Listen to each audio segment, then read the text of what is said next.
Greetings, Raise community. Brent coming in live from Hilton Head Island here in South Carolina as my family and I continue our RV homeschooling, road schooling journey on the home stretch before we make our way back to New England. I am excited to be catching up for the second time today with Matt White, who is the Vice President of Advancement and President of the Utah State University Foundation. Welcome, Matt. Thank you very much, Brent. Appreciate being here. Well, we're going to cover a lot of ground today. One of the things I've been doing with recent guests that has gone pretty well is before we dive into your advancement career, actually diving into your own decision to attend college and how you came to that decision. So take me back to Matt White, junior, senior year of high school. Who were you? Where were you? And ultimately, what led you to your own college selection? Absolutely. Well, my parents believed in developing a strong work ethic. So coming from a small town in South Central Illinois, I had the opportunity to work on my cousin's farm during summers, baling hay, walking beans, detasseling corn. And I realized that is not something I wanted to do my entire life. So definitely wanted to get to college and went to a University of Evansville to become and completed as a high school science teacher. And that's where my career really kicked off, was teaching. And I still look at teaching as one of those core fundamental things that all of us as fundraisers should be doing. We're teaching, we're mentoring, we're coaching the next generation of fundraisers. So yeah, going from the farm to University of Evansville and getting my undergraduate degree in education was a very meaningful experience for me. And so did you teach then coming out of college? I did. So I actually had the opportunity to teach in the comprehensive schools in Grantham, England, for my student teaching experience, and kind of did my senior study on the difference between the comprehensive school system in England and the American education system here. And so did that.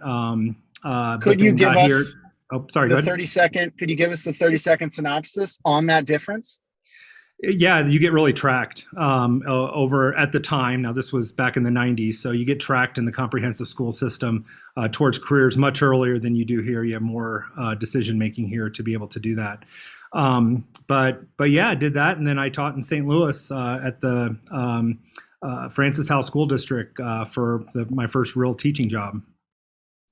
And so everybody thinks of dissecting the frog as sort of the quintessential science class. What was, as a teacher, your actual favorite exercises, or were there any things where you felt like you really broke through, in that sort of, hands-on aspect of the job? Yeah, I really gravitated towards science because I like the lab. I think hands-on learning is really an effective way to teach a lot of different segments, whether it be high school kids or, getting out. Part of our mentoring program here is learning kind of on the job training on how to be a fundraiser. So the lab experience definitely was something meaningful. We did several science days with the group of science teachers back then, where we did a whole bunch of experiments showcasing various components of science to our kids. That was a really fun day that kids could actually see different reactions and different experiments happen in real time. So those were all really fun days too. I think as we advance this discussion, our audience will learn that you're still very comfortable with experimentation and running tests and measuring and then adjusting accordingly. So we'll get into some of those specifics. But I think you are, it's interesting because we've hosted over 50 people now on this podcast. And I think you're the first one who has been a teacher, at least in the high school context. There have been other folks who've taught at the college level, as I know you have as well. But what ultimately led you into this pursuit of higher education leadership and administration? Because that's probably not a detour that most science teachers, would imagine taking. Yeah, well, a lot of people say they found their way into fundraising in doing that, but I actually experienced fundraising and got to love the profession. And I think those two things really define me, the teacher and the fundraiser. But I actually got an opportunity to work at the Emerson YMCA in Ferguson, Florissant, Missouri, as a program director, leading their camp programs, their school-age childcare programs. But part of that was writing grants and going out and fundraising scholarships for kids in the community. And I really enjoyed that part and kind of kept moving more and more towards the fundraising part and looking for those opportunities to do that. So that really was what got me into fundraising was, heading up the childcare, the camp program side of it, but doing the fundraising as well, and just fell in love with engaging with people and talking about their passions and learning about people and why they support communities. And that commitment, a little bit different than college with scholarships, but kind of the same thing, scholarships to help kids have those experiences that they felt were really important to them. So that's kind of what kind of gravitated me from teaching into fundraising, and haven't looked back and thought about it twice for a second. Were there any early experiences where you remember meeting with donors? I imagine you're just trying to learn what fundraising is to a certain regard, but were there early meetings where you just got the bug or that went really well, or early wins where you just felt like, wow, this is like what I should be doing with my life? Yeah, absolutely. I think you can think back to those first asks about supporting scholarships and people's reaction to like, oh, yeah, this is something that could be really impactful for me to do for our community and for kids. And you started just to hear the excitement in giving. And I think that's what really got me to catch the bug is it wasn't this taboo thing where I can't believe, how can you ask for money? It was, hey, these are people's passions and we're connecting them to meaningful opportunities that can really advance our community or advance our university or advance the nonprofit group you're working for in doing that. So I think just the initial response that, at first it was kind of this like, okay, I'm actually going to ask somebody to give something to us, but the reaction was incredibly positive. And to this day, I tell fundraisers all the time, I've never been yelled at for asking for too much. I've got different reactions, but I've never been yelled at for asking for too much. And it's people's joy of being connected to something in very meaningful ways. I love that. And so you got hooked. What then was the catalyst to really decide you're going to migrate away from teaching directly and take some steps to continue your own education to advance down this path instead? Yeah. So, I don't think it was ever an official training program that I went through back then. It was having excellent mentors and having the right experiences, working in the small shop initially where you're the jack of all trades. You're the annual giving officer, you're the major giving officer, you're the grant writer, the plan giving officer, and kind of getting a broad sense. And working at Friends of Kids with Cancer for Judy Chapchak, who was a great friend and really kind of let me find ways that I thought would be successful to advance the organization along. But getting those wide variety of experiences, the board and Judy were just excellent at listening to ideas. They let me help facilitate a development strategic plan for them and really explore new areas. So it was learning, I'd say learning from experimentation, but it was also had great mentors to constantly go to and ask questions about different strategies and different things that would work. We had a really good board that had, some of them had experience in fundraising too, that kind of helped guide that conversation along. So couldn't be more grateful for that experience. And actually, when I left Friends of Kids with Cancer to go to the university setting at St. Louis U, I was able to join the board then. After that, they asked me to come on and ultimately be vice president of that board and doing that. And it was just such a meaningful thing that we were able to do, both from working it and raising money, but then the volunteer side of it too, to continue to work to raise money for that, just a great organization in St. Louis. Was it hard? I mean, just given the name says it all, but the mission and the impact there is I'm sure it had to be unbelievably emotional at times. Mm-hmm. How do you think about that and that part of the nonprofit world relative to higher education, where we all feel strongly about it, but it's not as much of a deeply maybe emotional fundraising, I don't know, narrative or impact story as you might have experienced at Friends of Kids with Cancer? Yeah, I would say it's pretty similar when I was at St. Louis U on the medical center side.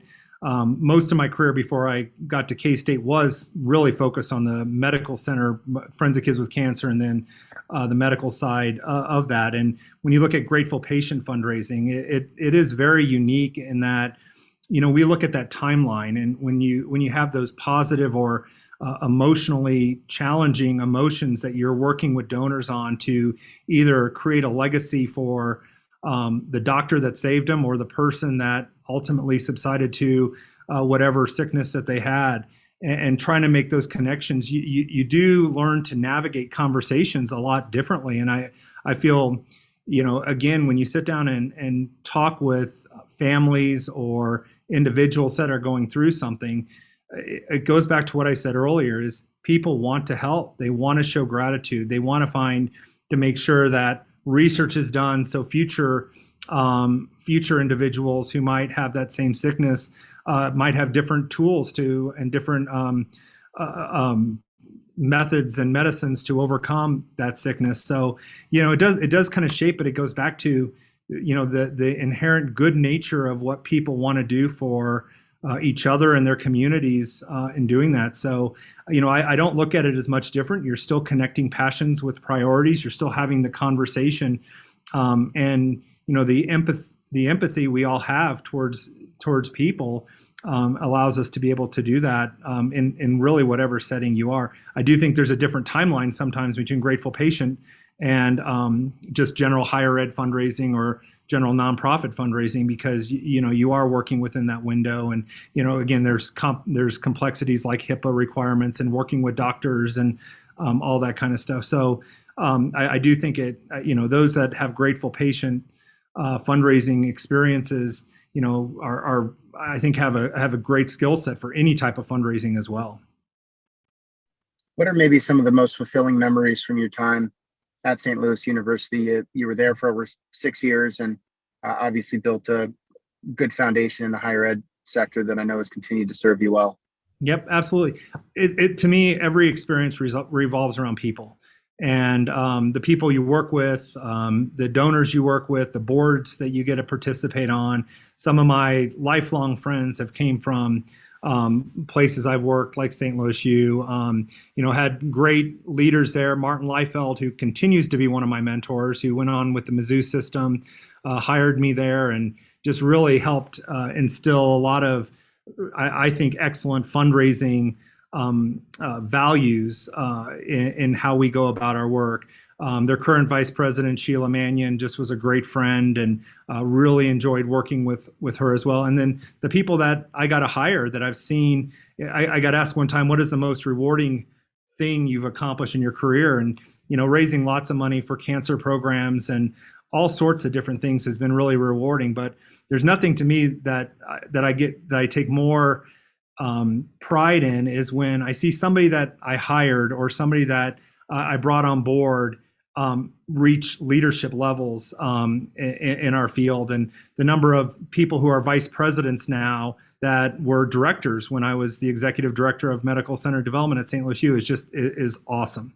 And I really look at that as probably one of my greatest accomplishments, is hiring people and getting them to really understand what it means to be a fundraiser and take this on as a career and move into those leadership roles. Who are some of those people, Matt, that you've enjoyed kind of tracking as they've advanced? Yeah, so Greg Knott, who I know you've had on your program, is now at University of Connecticut. He came on working with me on grant writing and our Casa de Salud Health Center, our Hispanic Health Center at St. Louis U, and he was really helpful in that process. Stephanie Nye, who's now leading the campaign at St. Louis U. She was hired as a director of development, kind of replaced me when I moved into a more leadership role. Brandon Zollner is leading corporations and foundations at Rose-Hulman. Mike Higgins is a VP of a nonprofit in St. Louis now. I can go on and on about some of those individuals that are just doing just incredible things in fundraising, and that's what I love. They didn't leave. They found it as their passion as well.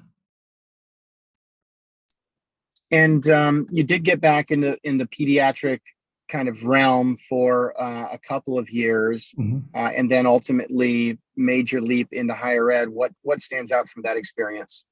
Yeah, I one thing I learned was I looked at that vice president role at the pediatric hospital and it was a specialty hospital too, working with a lot of kids with very severe illnesses. And I realized that what I was doing as a volunteer with Friends of Kids with Cancer, I didn't have to work in all the time. And I wanted to make sure I kept that passion. And the energy level at a hospital and the energy level at higher ed is different. Great programs and things being done at both of them, but I miss the kind of the natural going into fall and new group of students coming back in, and you look at your reunion programs and your homecoming programs, and really enjoyed that a lot. So when I had the opportunity to go to Kansas State University and really under a great leader, Greg Willems, I jumped at the opportunity to learn from him and really kind of look at how he works with boards and kind of really shape really sophisticated board development and fundraising practices and strategies for a major campaign. So yeah, that's kind of how I transitioned back into the higher ed side from the hospital fundraising world. Well, let's talk about your time at K-State. It was an exciting time to get there, and Greg certainly has an amazing reputation in the industry. But and they pride themselves on really trying to be just top decile, or better performers on any objective measure. And I guess I wonder what was it like when you think back to your first month, 3 months there. Did it feel totally different? Was it a pretty seamless transition? I mean, just what were some of your early impressions about the time when you joined K-State, and then just what the level of excellence was that they were seeking? Absolutely. I would say the biggest transition was just having the confidence to have that high level of innovation. And that's something that I've carried with me to this day. Greg Willems' confidence in us to try new things and encouragement to try new things, that the same strategy that we had been using for years and years did not have to be implemented in that same way. We also had a great group there. Julie Craig, their lead researcher, leading the research team, highly innovative. Chris Spooner, he was leading the campaign at the time, just an exceptional leader. And really, Chris's ability to look at Gallup strengths and leadership styles and link those things. And then about a year and a half after I got there, John Morris coming on board and bringing a whole nother level of innovation. And John now moving on to the senior vice president at Auburn. So proud of what he's accomplished and his mentorship and leadership that he brought to K-State as well. And I think, when you look back at those strategies and those things kind of stick with you, and you modify those to each place you're at. But Greg gave us a lot of responsibility to work with the board, work with the development committee on some of our retreats, and lead those sessions. And forever grateful and learning from him on really how to run a high functioning board for an institutionally related foundation, and continue to seek his advice on different strategies as well. But again, it kind of goes back to what you asked earlier. It's the people you work with at each place, and you really do see exceptionalism in them, and you take different strategies. And again, it's not a cut, copy, paste, because if you take exactly what you learned at one place and implement it exactly, every shop is different. Every shop has different funding models. Every shop has different ultimate strategies. Same goals to raise money, but there's different nuances, different staff structures, different everything. So you have to, look at those effective practices and see how you can modify them into strategies that would be successful for you as well. And while you're at K-State, in addition to raising a bunch of money with that team, you got to get back to your teaching roots. Is that right? Yeah. So got to teach in the Snyder Leadership Studies program and teach a senior capstone nonprofit class there with Marcia Hornig, and just really enjoyed that experience as well. Again, teaching, I think it's something as leaders we all need to do. We are all teachers, and that really resonates with me a lot. So have enjoyed that, and leading other sessions here at Utah State, and just finding ways to get people really excited about the nonprofit world and fundraising. It's an amazing career. I think working with those individuals that have interest in it and showing them ways that it's not exactly what you might think is a lot of fun. And along the way, and I don't exactly know the order of events, but you decided to pursue and ultimately receive your PhD in higher education administration and public policy. Was that a goal that emerged early in the journey? I mean, what was sort of your thinking that went into that? Because that's a lot to take on. You know, you're working, you're teaching, and you're getting a PhD. Mm-hmm. You know, with I'm sure other responsibilities in life too. Kids, so, yeah. And my wife likes to remind me how much, because I could not have done it without her, because I got my PhD in both higher ed admin and public policy, doing night school and weekend courses and all that. So it took me a long time to complete it. But it was something I did remain focused to. And my mentors there, from Dr. Fowler to Dr. Croft to so many others, just were really instrumental in helping me get through. And they were two just great mentors I was able to have through that time in doing that. So I decided to do it. Again, going back to teaching with the ultimate goal to teach in higher ed, or kind of look at the university administrative different levels and see how that could help my career. The higher admin and public policy side was really centered around board governance. Dr. Fowler, who was my mentor at the time, was a JD PhD and was trying to get me to go to law school, but to get a JD also. And I didn't want to do that, but the policy side really resonated with me around board governance and really, how those effective policies and practices can lead to higher achieving and accomplishing boards. So stayed focused on that, and I completed it. It was a long road, but it was a big weight off when I finally did walk and got hooded and completed it. So, it was a lot of help from a lot of people to get there. So let's say we've got some listeners who are maybe thinking someday that might be something that I'd be interested in pursuing, but it seems like a lot of work because it is. How would you counsel? And I'm sure you've had people reach out and say, hey, Matt, I'm thinking about it. What's your advice? Do you have a framework or a way that you pose questions to folks to even give them a sense of, this could make sense? Or, honestly, based on what you shared, maybe the juice wouldn't be worth the squeeze? No, I think education is always worth it. And learning is always worth it. And to me, a lot of the things that I learned through it, I've been able to use in my career, and not just use, but the method to go about how to get research and to how to, when you do your dissertation, you are researching, you are studying, you are looking for ways that you think are good practices and strategies, and you're studying them and testing them, and then ultimately producing that report. So I would highly encourage it. Looking at your career, I don't think it hurts by any means whatsoever. And it does show, whether it's a PhD or, it's any terminal degree, the number of JDs that are now in fundraising at that terminal Juris Doctorate level.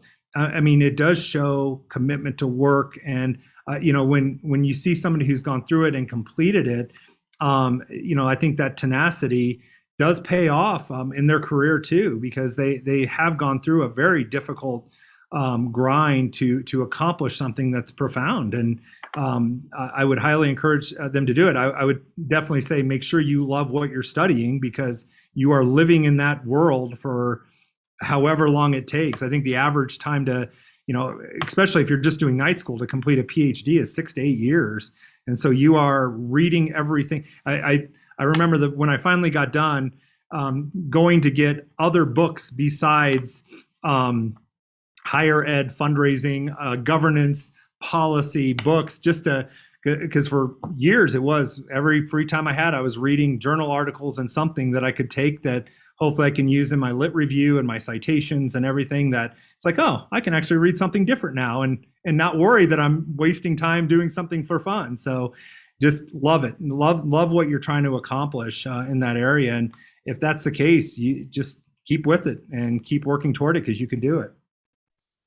So you we're doing all of that. You're teaching, and you were working at K-State, but ultimately had the opportunity to join Utah State. Tell me about that. Was it a difficult decision, an easy decision, and what were you most excited by when you went through that recruiting process?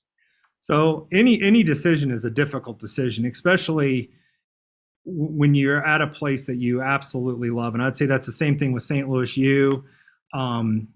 Same thing at K-State, is the friendships you have there, and a lot of them lifelong friendships, and still keeping connected and working with them. So yeah, it was a difficult decision at first, and up until when you accept it, because you know the support system you have a known, and even in a highly innovative environment, you know you're going to be supported to try new things. Coming to Utah State, I felt that our president here really was looking for something like that would have the confidence and trust to try new things, to not just do the same old fundraising process that we had always gone through. And it was really President Noel Cockett that I knew I had heard about as a leader. I visited with her, and she inspired me that, yes, this is a place that I could come and really be a part of a team to do something exceptional.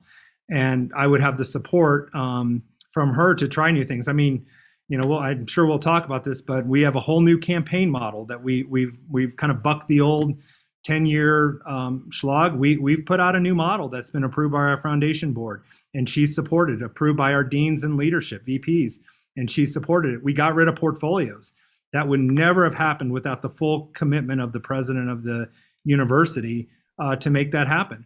And so her trust, and again, it's data to her too. She wants to see the numbers, and if it makes sense, sure, let's try it. We can always go back to try something else, but her energy, her vision really made that move easier. The hard part was leaving a great group of people at K-State. Yeah. Well, let's talk about two of the things you just mentioned, because you are running some experiments right now, and I don't think you're here. And I know you've participated with other conversations where you're saying you've got it all figured out, but you are making some bets here that are rooted in data and also anecdotes, both around the future of the capital campaign and then the future of the portfolio. And so let's break down both of those. Let's start with the capital campaign, because there are a lot of people. I mean, I'm on calls all day.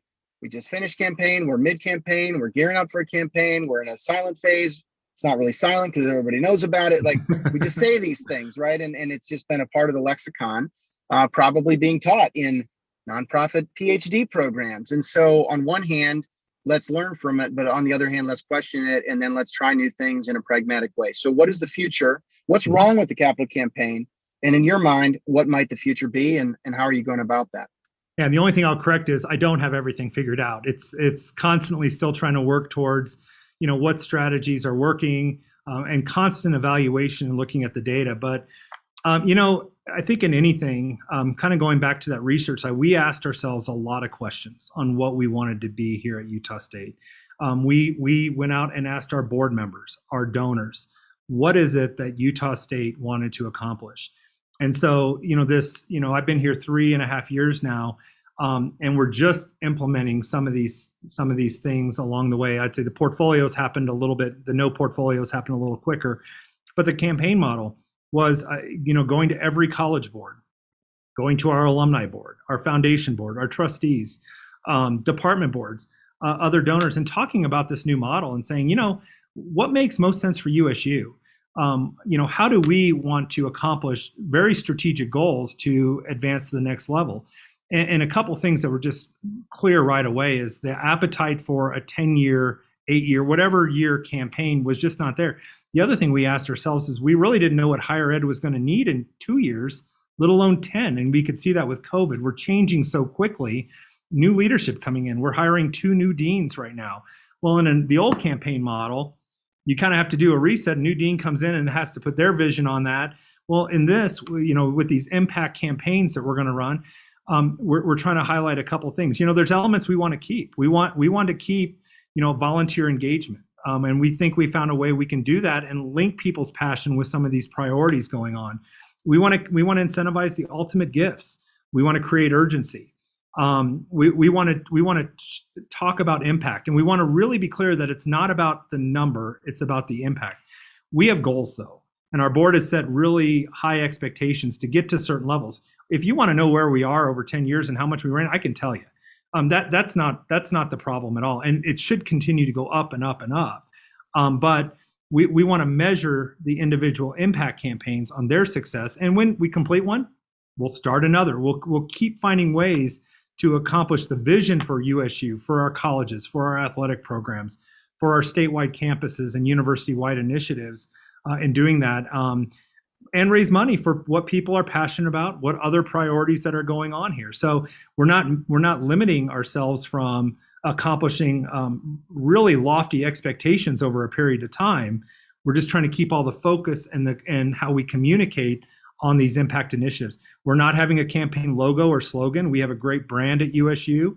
We're relying on our central marketing team and our advancement and foundation marketing team to work together on what that is. We have some great messaging going out. So it's really, how do you create your Aggie impact, and how do we tell that story as one USU instead of begging the college to get our logo and campaign slogan on their website and doing all these things. We don't feel it's necessary to do that. The silent phase, we're launching it, and we can adapt as we move along with these different initiatives and doing so.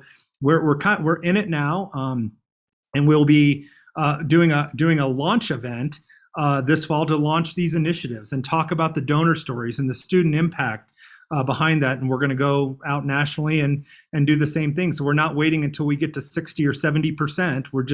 We're telling our story now on really what it means to create that impact here at USU. So it sounds like what an impact campaign is not is just taking a 10-year capital campaign, taking the goal, dividing it by 10, and just calling it something different. How would you define an impact campaign? We've heard John Morris refer to it perhaps as a capital sprint. There are other people, considering different versions of this, but what is an impact campaign in your world? Yeah. So we're looking at some, from the presidential level, some overarching initiatives: land, water, air, diversity, equity, and inclusion, health and wellness, looking at some of those big things that we want to really put our flag in the sand for USU, what that means. Getting back to an R1, we're really close to an R1 research institution. Those are some lofty visionary things, and really identifying the number that needs to accomplish that. Student success is another one. And that's kind of evergreen. We're always going to be raising money for students and those programs, but putting some concrete goals. We've been working over the last year with Robert Wagner and our admissions office on really what USU needs to recruit and retain new students who might come from underserved populations, that might be first gen. How do we get them to really see that value in what an education can provide and provide scholarship support for them? So we're able to put some numbers on things. And then when we accomplish it, I'm sure we're going to have to look at it again and say, okay, now where do we want to go? And then we can set a new level or a new bar in those different areas. Faculty excellence. The best way to invest in students is to invest through faculty. And we can tell our story in a different way on what it means to do some research funds, endowed chairs, professorships in these key areas to help us elevate what we're doing here at USU. So we've identified some broad areas, and then under those we have several things we want to accomplish, and some excellence areas too around our athletic programs, some facilities around that, other projects around campus that are really a high priority to whether it be the individual college or the university as a whole. So you've begun sharing this concept in different leadership circles, and you've got a strong network among your peers in advancement leadership roles. When people hear this, are you getting a reaction of, good luck, Matt, like, more power to you, but I'm going to go fire up my 10-year capo campaign?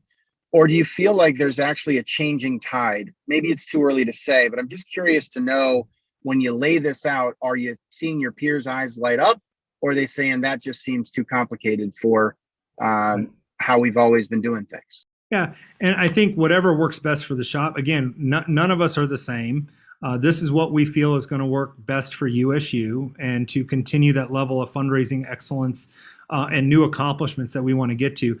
I'd say, a lot of people I talk to are leaning towards more innovation, are looking for ways to do things instead of the same old way. They see the industry changing, they see donor demographics changing, strategies, all that. So I think there's a level of excitement in what can we do different.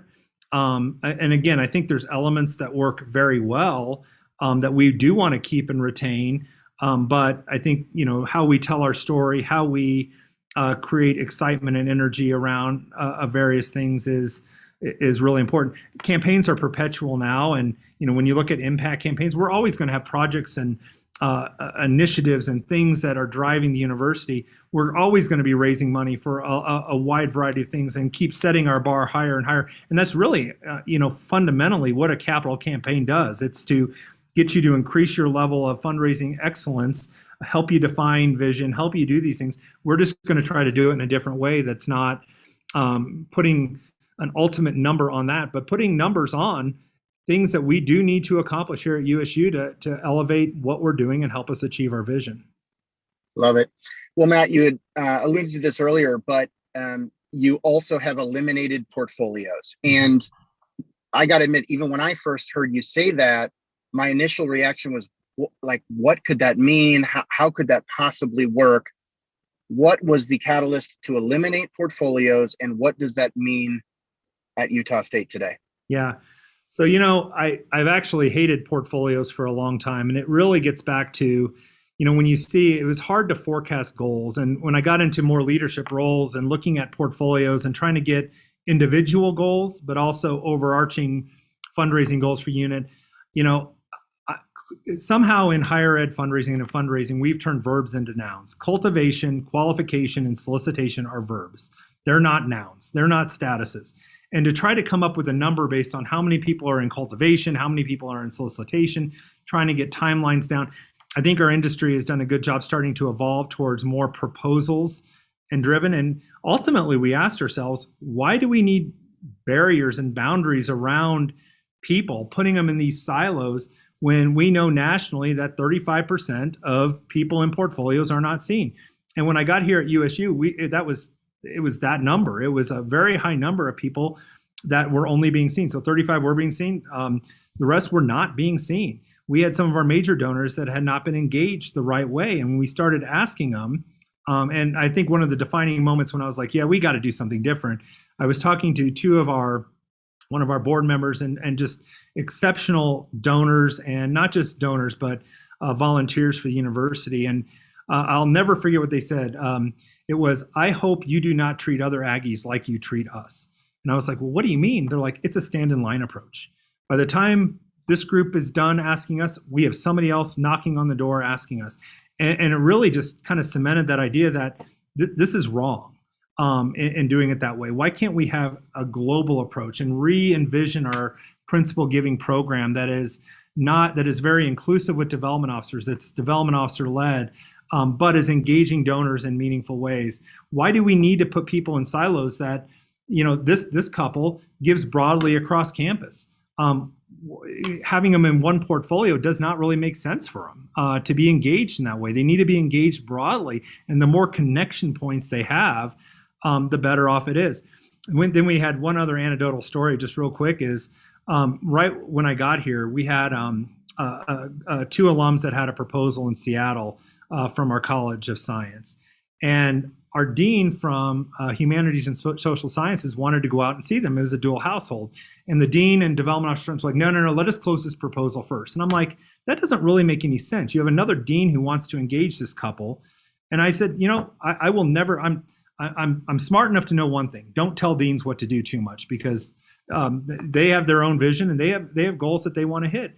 So I said, Joe, I'm not going to tell you not to go see him. Please go see him, but just be conscious that there's a proposal on the table for this college. And he said, absolutely. He came back and he had closed a proposal for the other college. I thought that was just absolutely great. And that kind of helped move the needle a little bit further. And since then, this couple has given well over $1 million to both units. And they're engaged in both sides of the conversation. Our DOs are working together instead of in silos.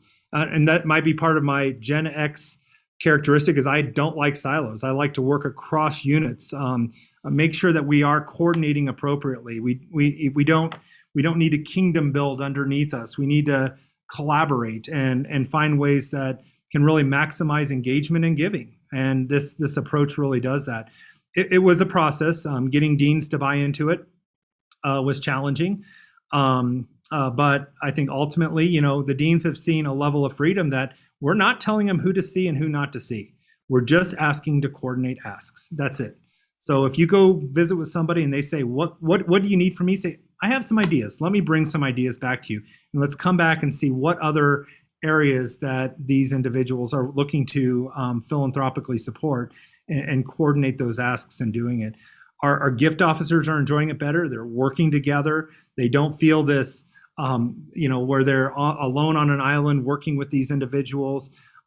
We actually engaged a lot of our development officers to come up with our contact guidelines because we did have to create that as well. So, overall, it's working. We're seeing more asks. We're able to forecast a lot better, look at our numbers, look at goal setting more effectively. And ultimately, I think, and most importantly, creating better donor experiences with opportunities to engage broadly across campus.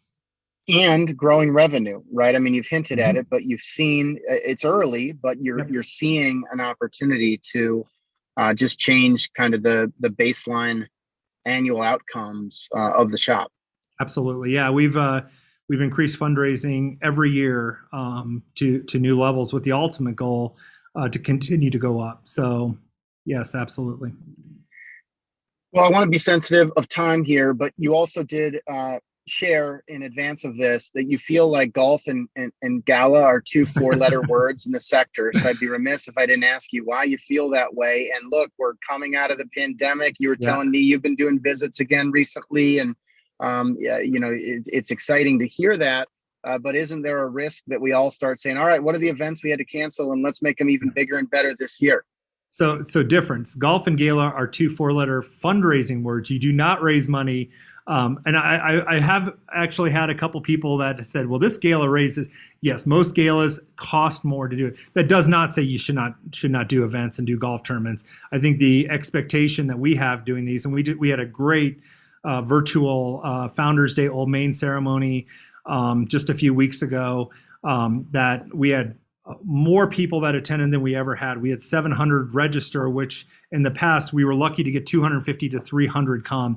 And I think events are very meaningful for stewardship, for sharing message. We have a whole event plan that we're going to roll out around the campaign for communication.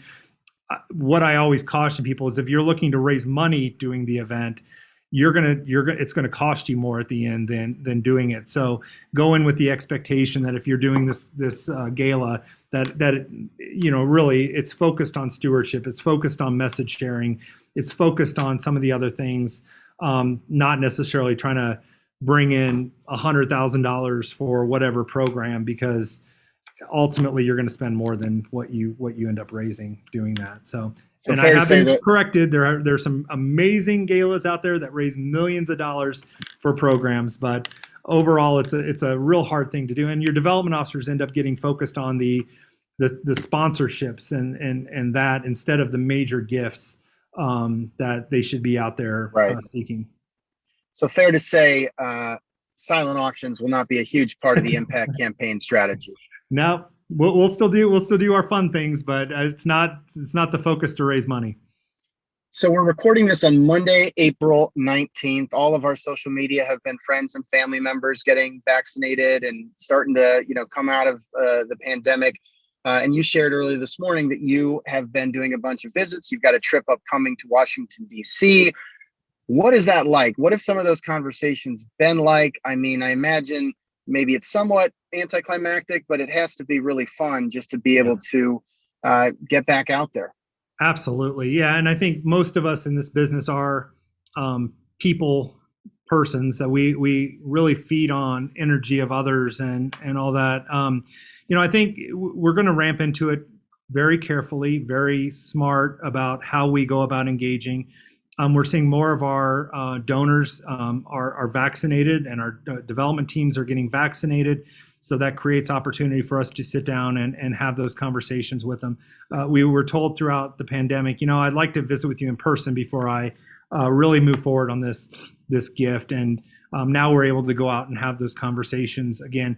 I do think, we've talked a lot about this, about how we move forward with our travel territories. And, in fundraising, our development officers are expected to travel. That is in their job description. And so we're going to need to get back to doing that. But I do think the virtual world is going to be with us moving forward too. That what we're trying to coach on, it's not the first ask. Hey, I'm going to be in LA and I'd love to sit down and really talk about your passions and what you want to accomplish through philanthropy at USU. Oh, I'm not available during that week. Great. Can we set up a virtual visit so I can meet you? And the next time I'm out, we can sit down in person. I think there's ways we can do that, and also still look at territories that really are challenging to get to, that we do have donors in, and we can do that virtually as well. But I still want to make sure that we are hitting optimal objectives when we're traveling, that 9 to 12 visits when we're in a territory, getting there 3 to 4 times over 18 months and so on. So I think it's going to be this this kind of balancing act of keeping virtual, because I think that's going to continue to be important, but also getting back to face and face. And what we're seeing from our donors is they're ready to meet with us in person. No, I love the way that you just described that as the virtual backstop in this case, which is, I am going to be in LA. I'd love to get together, Matt. Will you be around this Monday through Thursday? And your answer is no, I'm out of town. In the past, we might have then said, all right, well, I'll be back sometime a few months from now and I'll reach back out before the next trip. Right. With the idea now being, hey, maybe Monday through Thursday you're out of town, but maybe you can jump on a 30-minute Zoom call and we can still move the relationship forward without having the whole cycle dictated by travel schedules. Right. Absolutely. And, part of the thing, and what I really appreciate with what you're doing, Brent, is the analytics and research around it. And, our research team led by Rachel Richards is just highly innovative, and they're looking for new strategies that we can continue to do that. And, how we're goal setting and how we're doing all that has just been fantastic. But you're right. I think, we still have to do our, there's still the traditional element of our job, but we don't want to, in anything we do, if we ignore opportunities and ignore, how the industry is shifting, we'll be left behind. And, we want to be on the forefront of that, not on the tail end of that. We want to be finding those ways. And, we have such a great group of fundraisers who've really bought into that pioneering spirit and the innovation that they can do in their job. And our development officer analysts, which is kind of a new thing that we've please tell us about that.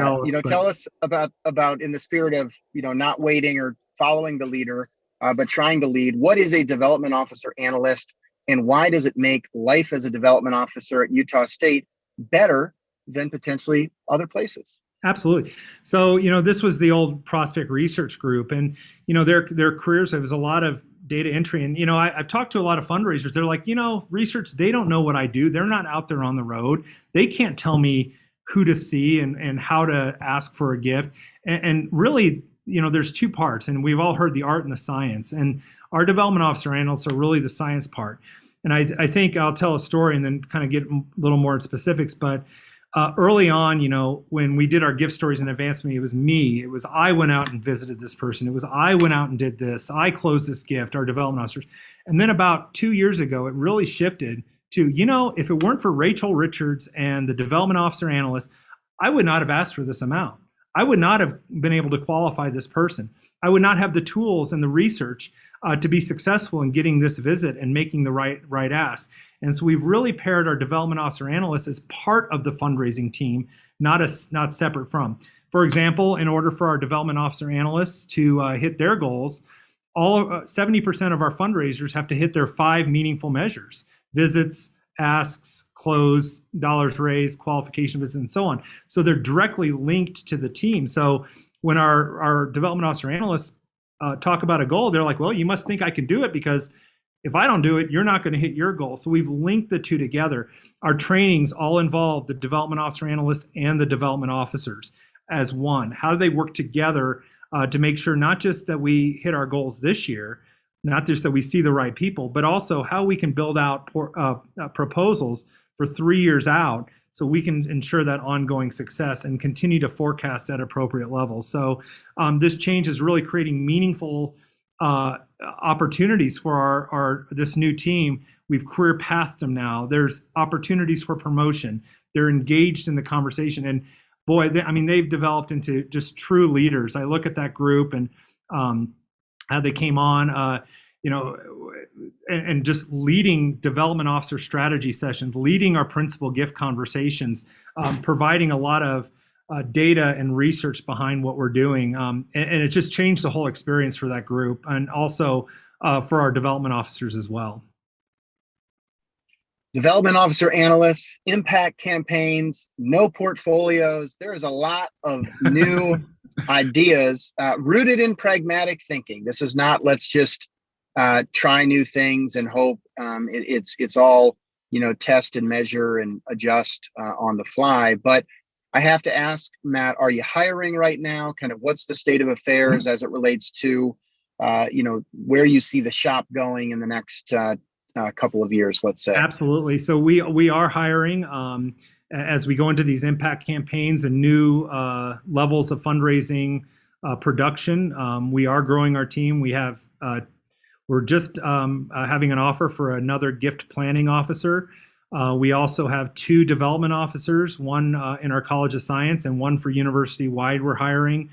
We just hired a new event specialist who just came on board. And we do have plans to grow in some other areas as well. Looking at hopefully, we had posted and we're hiring an AVP for collegiate development. We postponed that with COVID, and we look to get that posted here hopefully pretty soon as well. So yeah, we're growing. The expectations are going to go up, but we're having a lot of fun doing it, and that's that great career experience we want to develop the next generation here at Utah State of fundraising leaders, and that we do that in our mentoring and onboarding program, and so on. So if you're looking for an exciting opportunity, we'd love to hear from you and be a part of something that we think is going to be very special. I've got to say, Matt is a passionate, enthusiastic leader who cares about the sector, cares about his team, and I would encourage you to reach out to him on LinkedIn. Matt, is there any other channel where you'd prefer folks connect, or is that best? LinkedIn's great. Or my email, if you put that out there too, that's fine too. Love it. Okay. Well, with that, Matt, we're going to conclude today's conversation. Cannot wait to continue to track and collaborate, obviously, in some ways on your work in the coming months and years, but really appreciate you being willing to share your journey with our audience. Thank you very much, Brent. Really appreciate it, and all you do for our industry and sector as well. All right, Brent, signing off from Hilton Head Island in South Carolina. Take care.